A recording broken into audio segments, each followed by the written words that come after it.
Good morning, class ninth. In the last video, I have given you some questions of exercise 2.5 and I told you algebraic identities based on it. Now we are moving ahead with some more identities. The first question, or we can say the fifth question of your exercise 2.5 is this one that is written on the paper. सी आपको सबसे पहले मतलब ये जज करना होगा कि which identity we have to use. ना यू नो कि टर्म्स कितने हैं, 1 2 3 4 5 6, देयर आर 6 टर्म्स. तो ऐसी कौन सी आइडेंटिटी है जिसमें 6 टर्म्स आते हैं उसके आंसर में या फिर उसके क्वेश्चन में? वो होती है A plus B plus C का whole square, which is equals to A square plus B square plus C square plus 2ab 2bc 2ca. Now question जो है ये क्या है, ये इसका इस फॉर्म में हमें आंसर दिया हुआ है, यानी कि ऑलरेडी इट इज़ एक्सपेंडेड. अब हमें आंसर किस फॉर्म में निकालना है? इस फॉर्म में निकालना है. So for that first of all what you have to find out, सबसे पहले आप ये देखेंगे कि ए क्या है. What is a? ऑफकोर्स हमें हर चीज़ को परफेक्टली कन्वर्ट करना पड़ेगा, उसको परफेक्ट नंबर में कन्वर्ट करना पड़ेगा. अब 2 जो है वो कैसे आएगा? यहाँ पे √2 के स्क्वायर से 2 बनता है. लाइक 4 किसके स्क्वायर से बनता है? 2 के. 9 3 से. सो वैसे ही 2 √2 से, 3 √3 से बनता है. सो √2x का square. Then at the place of B 1 है, 1 में आपको कुछ नहीं सोचना, सीधा y का स्क्वायर. देन 8. अब 8 के लिए क्या होगा? 2√2. How you know it? 2 4 2 2 then this. So ये हो गया perfect 2 and the rest is 2√2. तो इससे हमें 8 मिलेगा. सो 2√2 एंड साथ में z का whole square. This is done. Now after that 2ab. What is A? अब आप ए किस इसको नहीं देखेंगे. Uh you have to think about this. A is √2x, b is y, then 2bc. at the place of b y, at the place of c 2√2z, then 2ca. c is 2√2z and a is √2x. now after that अभी तो you are just learning it, you are learning how to solve it. तो आपको एक बार check कर लेना चाहिए कि आपने सही रखा है या नहीं रखा. But after you get through it तो आपको बहुत ईजिली समझ आ जाएगा कि हमें इसके बाद सीधा आंसर निकालना है. बट अभी एक बार चेक कर लेते हैं. 2 × √2 2√2, that is fine. x y fine. Then 2 × 2 4, √2 is √2, y z, that is also fine. 2 × 2 4 and 4 × 2 is 8 and xz. अब प्रॉब्लम कहाँ आ रही है? साइन में. साइन में हमें ध्यान देना है. देखो यहाँ पर कौन से टर्म में है minus? Fourth term. Fourth term is this one and then minus कहाँ पर है? Sixth term which is this one. तो इन दोनों टर्म में जहाँ पे नेगेटिव साइन है उसमें क्या चीज़ कॉमन है? ए मतलब I am not talking about constant term, I am talking about मतलब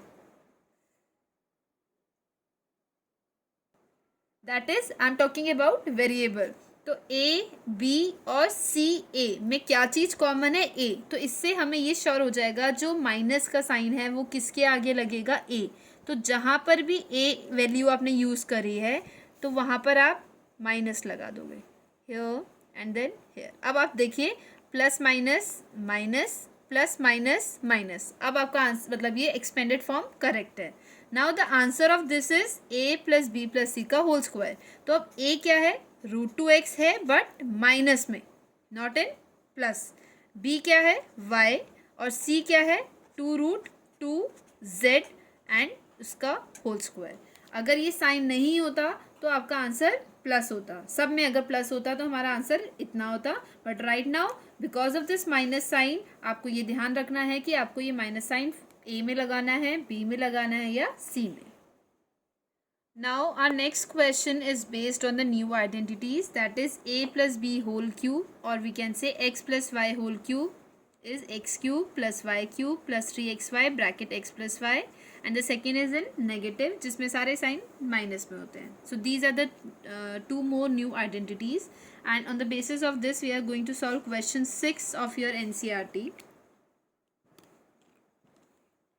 क्वेश्चन 6 में पहला क्वेश्चन है 2x + 1 का होल क्यूब फाइंड आउट करना है. So it's very simple, a + b का whole cube using this identity. a क्या है 2x मतलब x³. What is y is 1. Then 3x is again 2x and y is 1. सिर्फ आपको substitute करने हैं इनकी value. x is 2x + 1. So 2x का whole cube is 8x³ + 1 + 3 × 2 is 6x bracket 2x + 1. Then इसे एक्सपेंड करेंगे, you will get 6 × 2 12 and x × x² and ये multiply होगा तो 6x. एंड अगर आप इसको सही सीक्वेंस पे लिखना चाहते हो, so 8x³ + 12x² + 6x + 1 is our answer.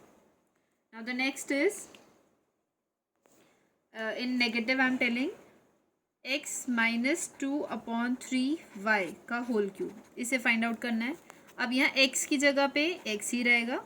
y is 2/3y इसका cube -3x, x is x and y is 2/3y. अब आप यहाँ पे you need not to focus on the sign. आपने ये नहीं देखना है कि नेगेटिव है या पॉजिटिव है. एंड आगे क्या है x - y.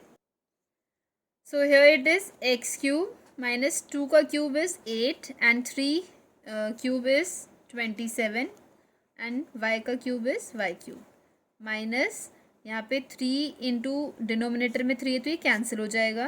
What will left 2xy and bracket में x - 2/3y. अब इसे भी ओपन करना पड़ेगा.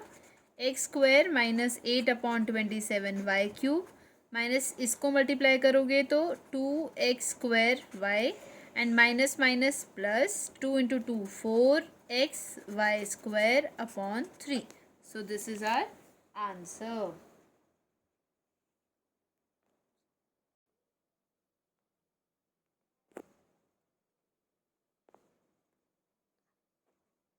मैं इसे चाहती 3a² 3. Sorry for the disturbance. Now our next question is question number 8. It is again the same way as I have given you this one, जिसमें आपको already expanded form दिया था और आपको simple में जाना था. Right now the same is the category is the same, but अब terms देखिए कितने हैं 1 2 3 4. So 4 terms वाला आंसर किस में है? Of course a + b का होल क्यूब में. But you will be little bit confuse कि मैम 1 2 और ये एक ही टर्म गिन रहे होगे आप इसको. सो इसको मैं तरीके से एक और बार बता देती हूँ. a + b का whole cube is a³ + b³ + 3ab + a + b. This is correct. But इसको हम ऐसे भी लिख सकते हैं a³ + b³ + 3a² b. आप इसको मल्टीप्लाई करेंगे तो ये थर्ड टर्म बन जाएगा. इसको मल्टीप्लाई करोगे तो ये फोर्थ टर्म बन जाएगा. सो इसके बेसिस में आपको पता चल गया कि हमें कौन सी आइडेंटिटी यूज़ करनी है. So at the place of x, अब x किसका क्यूब है? 2 का. 2 सॉरी x नहीं 8 किसका क्यूब है? 2 का. नाउ अब आपको स्क्वायर का नहीं सोचना है, you have to think about cube. So 2a का whole cube is equals to 8a³. अब b किसका क्यूब होगा? b³ किसका होगा? b का. देन 3a मतलब x². x क्या है? पहला टर्म. सो वो कितना होगा? 2a का स्क्वायर प्लस अब आगे y कितना है? b. बस आपने सब्सटीट्यूट करना है वैल्यू को अभी फॉर्मूले as per formula. Then again 3a कितना है मतलब x कितना है? 2a and y is b. अब आप चेक करो as per this question.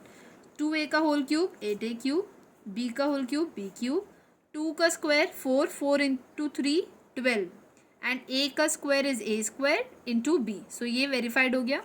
Then 3 into 6 a हो गया. अभी b स्क्वायर है यानी कि मैंने स्क्वायर नहीं लगाया. सो दिस इज डन. नाउ इसका आंसर क्या होना चाहिए? a + b का होल क्यूब. तो a क्या है? 2a और b क्या है? b. So this is our answer. Simple.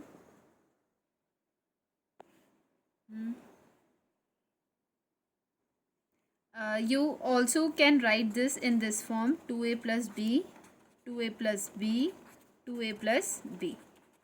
Now our next question is 27 p cube minus 1 upon 216 minus 9 by 2 p square plus 1 by 4 p. This is our next question.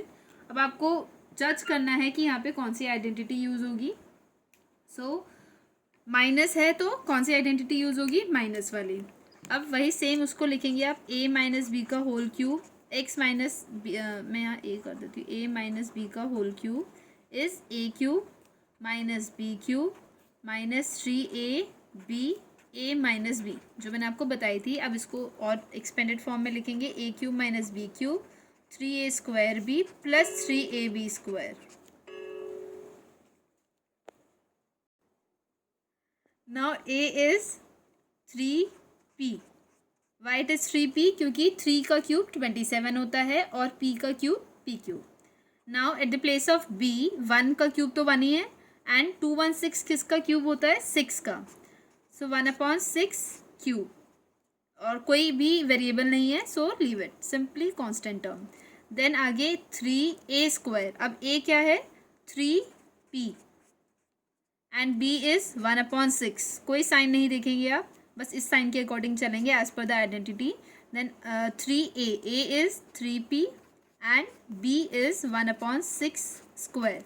अब आप same वैसे verify करो, इसे open करना rough में और देखना आपका यही वैल्यू आनी चाहिए. नहीं आ रही यानी कि you have done some mistake, but I am sure कि I have not done any mistake, तो मैं नहीं चेक कर रही हूँ. नाउ इसका आंसर क्या होगा, a माइनस बी का whole cube. What is a, 3p. What is b, 1/6 का cube. This is our answer, or you can also write 3p minus 1/6, 3p minus 1/6, 3p minus 1/6.